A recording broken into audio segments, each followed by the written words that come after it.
ये आपके जनसत्ता का आज का संपादकीय पाठ है। देखिए, संपादकीय पाठ ये आर्टिकल एडिटोरियल आपको प्रारंभिक परीक्षा, मुख्य परीक्षा और इंटरव्यू हर जगह मदद पहुंचाते हैं। यहाँ से एक सामान्य जानकारी भी आप लोगों को मिलती है, तो इन्हें आप लोग जरूर पढ़ा करिएगा। जीवन में लगातार किया जाने वाला और जरूरी सवाल, आप दूसरों के लिए क्या कर रहे हैं, ये मार्टिन लूथर किंग ने बात कही है। टूटती उम्मीदें, बिखरते युवा,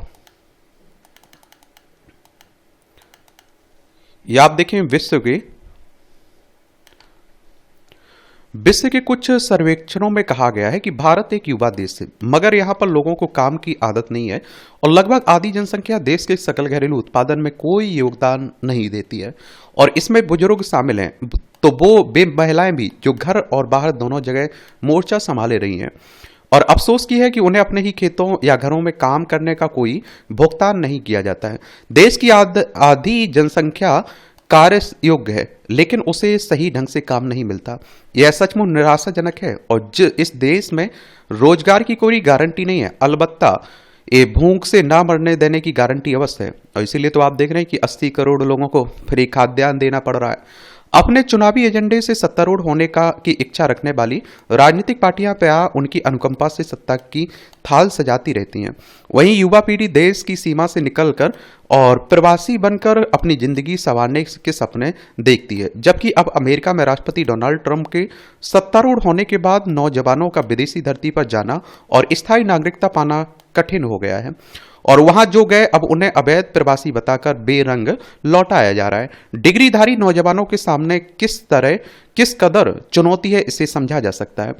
अभी कृत्रिम मेधा और इंटरनेट शक्ति का बोलबाला है और देश में डिजिटल और स्वचालित हो रहा है, लेकिन आप देखिए विद्यालयों में इसके अनुरूप ना तो पाठ्यक्रम बदलते हैं और ना ही प्रशिक्षित और प्रवीण अध्यापक रखे गए हैं। इसलिए युवा पीढ़ी को अपनी डिग्रियां और अप्रासंगिक लगने लगी हैं और इन डिग्रियों से भी इस समय कोई अच्छी नौकरी नहीं पा सकते हैं।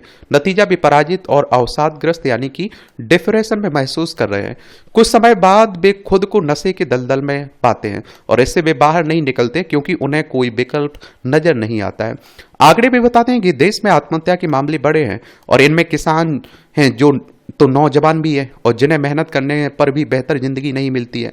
नतीजतन वे नशे की कंदराओं में चले जाते हैं और हर राज्य में नशे के सौदागरों और तस्करों ने अपने साम्राज्य खड़े कर लिए हैं। पंजाब और आप देखिए हिमाचल प्रदेश में कितने पकड़े जा रहे हैं और हर तालाब में बड़ी मछली से प्रेरित छोटी मछलियां उनके हुक्म बजा रही हैं।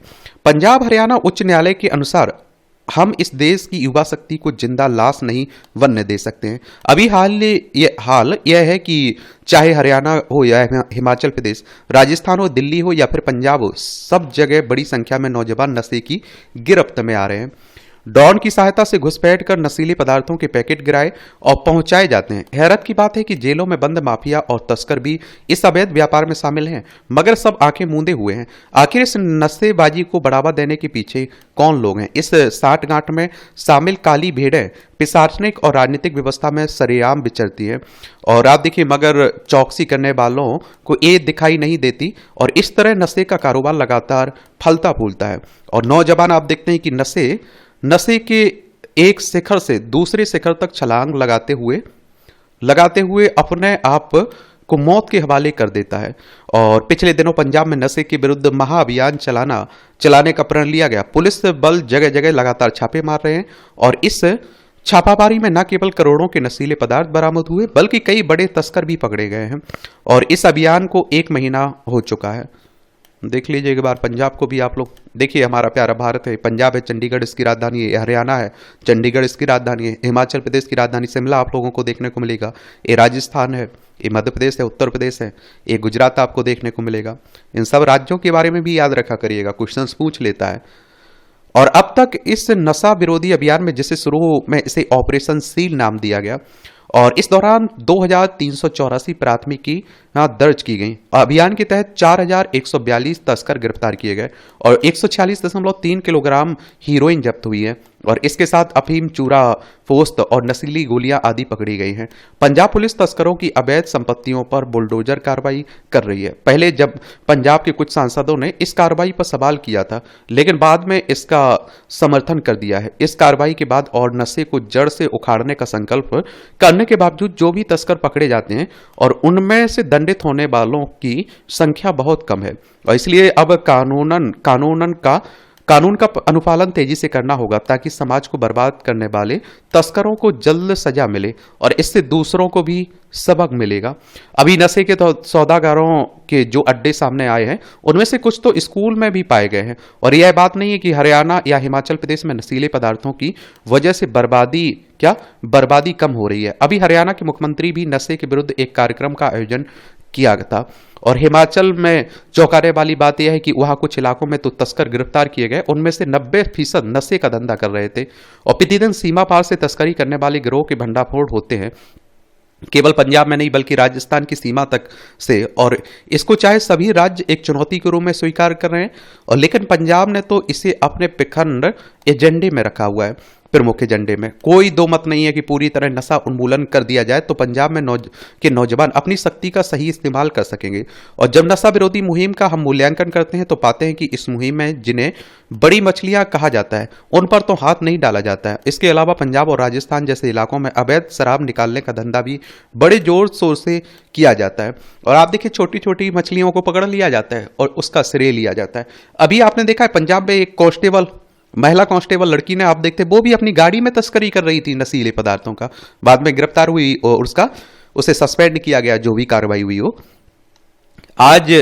आज युग कृत्रिम मेधा का है और तेजी से डिजिटल होने का युग आ गया है, और भारत इस समय एक बड़ी शक्ति बन चुका है। हम कृत्रिम मेधा के विकास और डिजिटल बनने में किसी से कम नहीं है, पश्चिमी देशों से भी बहुत पीछे नहीं है। और इसके अतिरिक्त हमारा अंतरिक्ष खोज अभियान भी बड़ी कामयाबी के साथ चल रहा है। हमने इस अभियानों को किफायती के साथ संपन्न करने और चंद्रयान-3 द्वारा चांद के दक्षिणी भाग पर उतारने में सफलता प्राप्त कर ली है। लेकिन सवाल है कि नौजवानों की नई खेप इन अनुसंधानों में शामिल होती नजर क्यों नहीं आती है। नशे के इस्तेमाल में उनके दिमाग को जैसे कुंद कर दिया है, और जब शिक्षा संबंधी सर्वेक्षण ये बताए कि 8वीं और 10वीं का छात्र 2वीं कक्षा का गुणा भाग भी नहीं कर सकता और अंग्रेजी की पूर्ण वर्णमाला भी नहीं बता सकता, तो हम इस शिक्षा के स्तर पर की क्या बात करें। इसका बड़ा कारण यह है कि स्कूलों तक नशा पहुंच चुका है, और इसको जड़ से उखाड़ने के लिए न केवल प्रशासन को आगे आना होगा बल्कि लोगों को भी सब चलता है कि प्रवृत्ति को त्यागना होगा। अभिभावक का उतना ही दायित्व है जितना कि सरकार का है। निसंदेह युवाओं का भविष्य का बचाना जरूरी है। अगर उन्हें समुचित शिक्षा मिले और बेहतर भविष्य की गारंटी दी जाए तो वे नशे के अंधे गलियारे में कभी नहीं भटकेंगे, और इसमें सरकार को भी अपना कर्तव्य निभाना होगा, और हमारे नेताओं को भी, और हमारे समाज को भी। आप लोग क्या सोचते हैं? अपनी राय आप लोग जरूर बताइएगा। ये अंतहीन प्रयास, ये आप देखिए, लालच बुरी बला है। यह बात हम सभी ने सुना है, पर क्या हमने कभी इस पर गंभीरता से विचार किया है? लालच केवल एक मानसिक प्रवृत्ति नहीं बल्कि एक ऐसा अंधकारमय दलदल है जिसमें हम जितना उतरते हैं उतना ही गहराई में धंसते जाते हैं।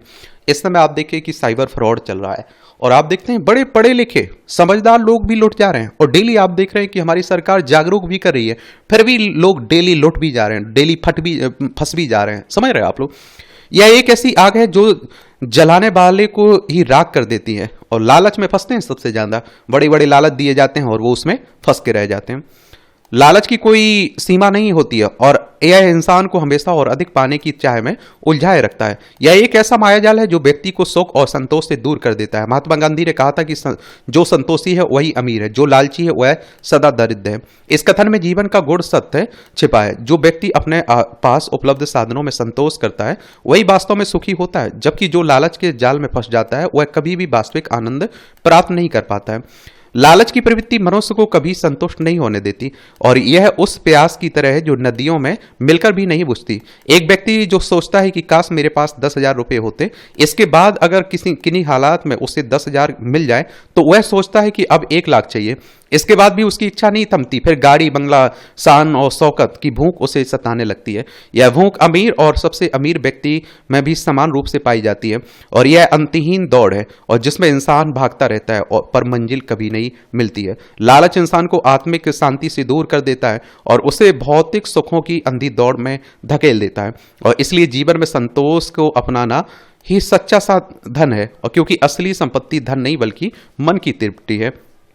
लालच एक ऐसा रोग है जो यह कभी नहीं कहता कि बस अब और नहीं चाहिए, और आप देखते हैं कि बल्कि हर सफलता के बाद यह एक नई चाहत को जन्म देता है। चाणक्य का कहना है कि अगर आप एक लालची व्यक्ति को नियंत्रित नहीं कर सकते तो समझ लीजिए कि आप खुद अपने विनाश की राह पर हैं, और इतिहास साक्षी है कि लालच के कारण महल भी धराशायी हुए और साम्राज्य भी नष्ट हुए। दुर्योधन की अनियंत्रित इच्छाओं ने महाभारत जैसे महायुद्ध को जन्म दिया। रावण का लालच न केवल उसे बल्कि संपूर्ण लंका को विनाश के गर्त में धकेल गया। यही प्रवृत्ति है जो एक इच्छा को पूरी करने के बाद दूसरी और फिर तीसरी और अंतहीन इच्छाओं की श्रृंखलाओं को जन्म देती है। भगवान बुद्ध कहते हैं कि मनुष्य के लिए सबसे बड़ा शत्रु उसका लोभ और मोह है। लालच व्यक्ति को विवेकहीन बना देता है और जिससे वह नैतिकता, ईमानदारी, करुणा को ताक पर रखकर केवल अपने स्वार्थ की पूर्ति में लग जाता है, और वह यह नहीं देखता है कि उसके लालच का असर समाज पर क्या होगा। रिश्वतखोरी, भ्रष्टाचार, अनैतिक व्यापार, अपराध, ये सभी लालच की ही शाखाएं हैं। लालची व्यक्ति क्षणिक सुखों के पीछे भागते भागते आत्मिक शांति और संतोष से वंचित हो जाता है। जो व्यक्ति लालच को नियंत्रित नहीं करता, आखिरकार लालच ही उसे नियंत्रित कर लेता है। यह एक ऐसी सुरंग है जो निरंतर बढ़ती जाती है और अंत में व्यक्ति को निगल जाती है। इसलिए सच्चा सुख तृप्ति में है, ना कि अंतहीन इच्छाओं के पीछे भागने में। आप लोग देख लीजिए ना, जो लालची हैं, जो आप देखे परेशान, हमेशा आप लोगों को बड़े उदास, एंजाइटी, अवसाद, डिप्रेशन में देखने को मिल जाते हैं।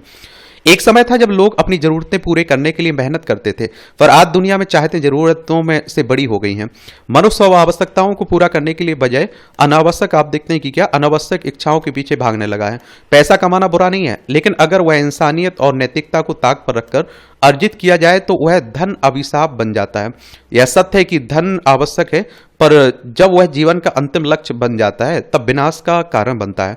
लालच जितना खाता है उतना ही बढ़ता जाता है, और यही कारण है कि आज रिश्वतखोरी, भ्रष्टाचार और अनैतिक व्यापार समाज में अपनी जड़ें गहरी कर चुके हैं। जो लोग लालच के पीछे भागते हैं वे अंततः अपने ही मूल्यों को तिलांजलि दे देते हैं।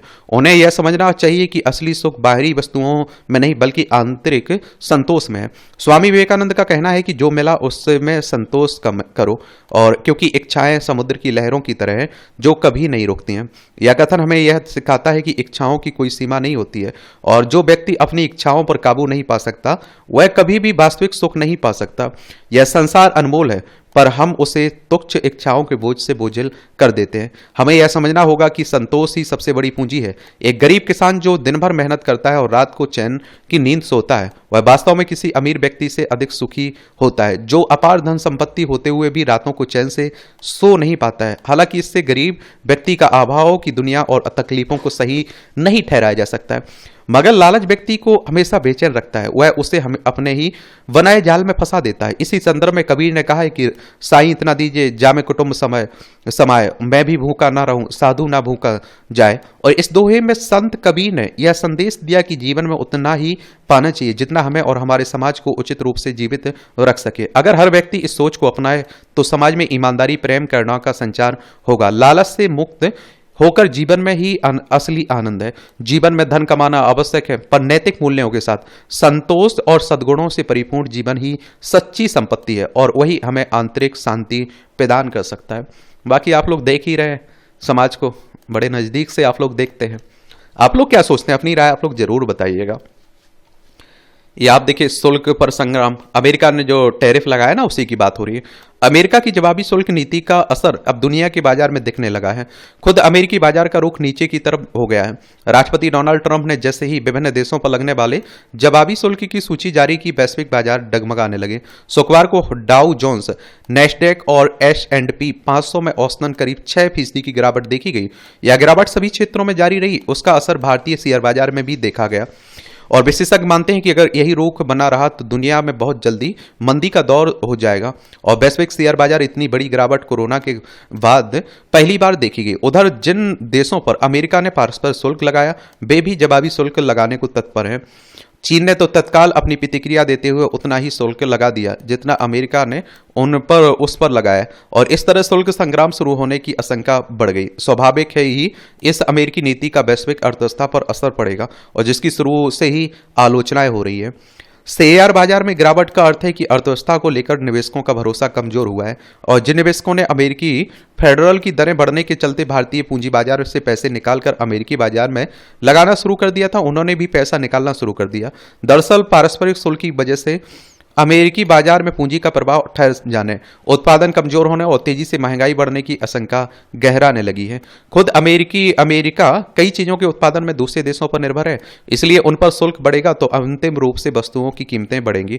फिर बहुत सारी अमेरिकी कंपनियों ने विभिन्न देशों में अपनी उत्पादन इकाइयां लगा रखी हैं। कई मामलों में आंशिक रूप से, तो कई में आप देखिए पूर्ण रूप से वे अपना उत्पादन दूसरे देशों में करती हैं, और इस तरह वहां से तैयार होकर आने वाले उत्पादों की कीमतें बढ़ जाएंगी, और यही प्रक्रिया दूसरे देशों में भी शुरू हो जाएगी। जाहिर है कि इससे न केवल अमेरिका बल्कि पूरी दुनिया में महंगाई बढ़ेगी, और महंगाई बढ़ने का अर्थ है कि लोग अपनी जरूरी खर्चों में भी हाथ पीछे खींचना शुरू कर देंगे, और इस तरह बाजार में पूंजी का प्रवाह रुकेगा, और इसका सबसे बुरा असर विनिर्माण क्षेत्र पर पड़ेगा। वैसे ही दुनिया अभी मंदी की मार से पूरी तरह बाहर नहीं निकल पाई थी कि ट्रंप शासन की शुल्क नीति ने एक नया चक्रव्यूह रच दिया। कोरोना के बाद सारी अर्थव्यवस्थाएं संघर्ष करती नजर आ रही हैं, और उसकी चपेट में अमेरिका भी रहा, और अब भी वहां महंगाई पर पूरी तरह काबू नहीं पाया जा सका। अगर संस्थागत निवेशकों ने अपना हाथ पीछे खींचना शुरू कर दिया तो अमेरिका की अर्थव्यवस्था और लड़खड़ाने लगेगी। अभी अमेरिका को लगता है कि वह पारस्परिक शुल्क के जरिए अपनी पूंजी में बढ़ोतरी और अर्थव्यवस्था में मजबूती ला सकेगा, मगर हकीकत यही है कि इसका सबसे बुरा प्रभाव खुद उसी पर पड़ेगा। इसलिए वहां शुरू से ही इस नीति का विरोध हो रहा है, और आधुनिक अर्थव्यवस्थाएं तनहा नहीं रह गई, और उनमें आप देखिए परस्पर जुड़ाव है। वे अपने लाभ के लिए नए समीकरण और संगठन बनाती रहती हैं, और ऐसे में कहीं अमेरिका अलग थलग ना पड़ता जाए। आप लोग क्या सोचते हैं? आप लोग बताया करिएगा, क्योंकि प्रीलिम्स भैया आप देंगे, मुख्य परीक्षा आप लिखेंगे, समझ रहे हैं आप लोग। देशभक्त चितेरा, ये मनोज कुमार हिंदी सिनेमा के उन चंद अभिनेताओं में से थे जिन्होंने बंटवारे की त्रासदी को भोगा था। ये आप देखिए पाकिस्तान में इनका जन्म हुआ था। पहले पाकिस्तान भारत का हिस्सा हुआ करता था ना 1947 तक, लद्दाख, जम्मू कश्मीर, पंजाब, राजस्थान, गुजरात। जब बंटवारा हुआ तो उसके बाद बहुत सारे लोग पाकिस्तान से भारत आए, भारत से वो पाकिस्तान गए, तो उन्हीं की बातें हो रही हैं। पाकिस्तान और चीन से संघर्ष के बाद निराश भारतीयों के मन में देशभक्ति की अलग जगाने का बीड़ा उठाने वाले वे अकेले कलाकार थे, और उस दौर में जब भारत अपने बूते खड़ा हो रहा था तब उन्होंने नागरिकों के मन में देश की संस्कृति और उसकी महानता पर गर्व करना सिखाया, जो आज के राष्ट्रवाद से कहीं बड़ा फलक था। ये आप देखिए चाइना है पड़ोसी हमारा, लद्दाख, हिमाचल प्रदेश, उत्तराखंड, सिक्किम, अरुणाचल प्रदेश, 5 राज्यों की सीमा लगती है हमारी इससे। उनकी फिल्मों में देशभक्ति का जज्बा उस दौर के करोड़ों दर्शकों के मन में उतरता चला गया। शायद इसलिए कभी कभी मनोज कुमार कहते भी थे कि देशभक्ति थोपी नहीं जानी चाहिए। दरअसल भारतीय नागरिकों में जिस तरह की देशभक्ति वे देखना चाहते थे उसे उन्होंने बाखूबी अभिव्यक्त किया, और पूरब से लेकर आप देखिए पश्चिम तक उन्होंने भारत की ही बात सुनाई, और इस तरह एक कलाकार के रूप में राष्ट्रीय चेतना की नींव मजबूत की और देशभक्ति की धारा बहाई, जिन्होंने उनकी फिल्म शहीद को कौन भूल सकता है। मनोज कुमार जब भगत सिंह की मां से मिले तो आप देखिए उन्होंने कहा था कि तुम मेरे बेटे जैसे लगते हो। मनोज कुमार की फिल्म में देशभक्ति की भावना व्यापक थी, वह एक राष्ट्र तक सीमित नहीं थी, और उसमें करोड़ों नागरिकों के दुख सुख और उनकी भावनाएं भी जुड़ी थी। और उपकार, पूरा पश्चिम, फिर क्रांति जैसी फिल्मों ने न केवल देशवासियों बल्कि विदेश में रहने वाले प्रवासी भारतीयों को भी झकझोर कर रख दिया था। निश्चित रूप से उनकी फिल्मों में लादी गई देशभक्ति नहीं थी, न ही मनोज कुमार उनके जरिए अपना कोई विचार या दृष्टिकोण किसी पर थोप रहे थे। उनका एकमात्र लक्ष्य था देशभक्ति जगाना और लोगों के मन में राष्ट्र के लिए कुछ कर गुजरने का जज्बा पैदा करना। इसमें वे काफी हद तक कामयाब भी रहे। उन्होंने अपनी फिल्मों के माध्यम से सिर्फ देशभक्ति की बात नहीं की, गरीबी, बेरोजगारी, भूख और भ्रष्टाचार से बदहाली का भी चेहरा दिखाया। बाढ़ और सूखे से हलकान किसानों और कामगारों की दुर्दशा की भी बात की, और इस तरह मनोज कुमार की फिल्मों में पूरे भारत की तस्वीर थी, एक राष्ट्रीय भावना थी। अभी आप देखते हैं इनका मनोज कुमार की डेथ हुई है ना, एक्टर थे और फिल्म डायरेक्टर भी थे। इनका जन्म 24 जुलाई 1937 में हुआ था। 4 अप्रैल 2025 में इनकी डेथ हो गई। कितने? 4 अप्रैल को। और पद्मश्री 1992 में दिया गया था। दादा साहब फाल्के पुरस्कार 2015 में दिया गया था, ये भी आप लोग याद रखिएगा, ठीक है। और ये पद्म पुरस्कार, इसकी दादा साहब फाल्के पुरस्कार की बात करें तो ये पहली बार किसे दिया गया था, चलिए आप लोग बताइए नीचे। ठीक है, इसकी शुरुआत कब हुई थी। और इस तरह से आप देखेंगे कि आज के संपादकीय पाठ की कहानी कवर होती है। आप लोग पढ़ते रहिए, एंजॉय करते रहिए। आपका कोई सवाल हो मेरे लिए, सुझाव हो तो जरूर आप लोग बता सकते हैं। धन्यवाद।